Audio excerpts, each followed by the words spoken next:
I saw them online, and then I just came here and I talked to the doctor, or the receptionist people, talked to them, and then I met Dr. Bass, and he took care of me. So it was quite a unique story too. When I came here, they scheduled me for surgery. They went and gave me the IV and things, and I had a cold, I had a sinus cold, and then they said, I was all prepped to go in, and then he said, "Oh, you sounds like you have a cold." I said, "Yeah." So he said, "Well," he said, "I want to operate on you if you have a cold, because it could, when we open you up, it could spread through your somewhere else."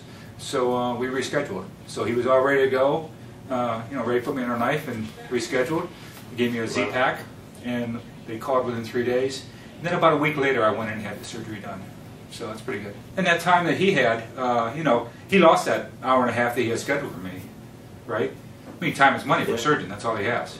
Right. So, yeah, we redid it a week later. Yes, I did. I saw a plastic surgeon in California, and that surgeon suggested a couple things. He suggested peels, and then he then suggested I do a CO2 laser sculpting or something down here to get rid of it. And because it's like a dark with bumps on it. My mother had the same thing. And I paid for the CO2, and then I got my money back after about 3 months because the downtime was so severe. I started to read online about CO2 lasers. They're so traumatic, they traumatize you, that you're bright red for 3 months or something, 90 days. I didn't want to have much downtime. Yeah, I re-investigated about Strax because my upper eyelids were impeding my vision, and my father had the same thing. My Uncle George had the same thing too.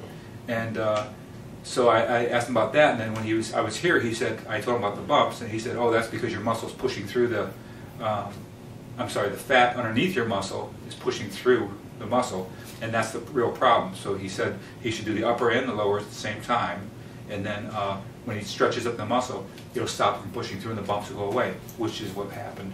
When I came here, the initial thing was that I was going to get the surgery done on the tops of my eyelids that were impeding my vision, and I had this problem here. I thought it was because of the surface of the skin. Dr. Bass had told me that it was because of the fat was pushing through the muscle, and so I had the surgery on the uppers and the lowers at the same time. Oh, I recommend it to everyone. And, yeah. I think I look younger too. I'm about 51 years old.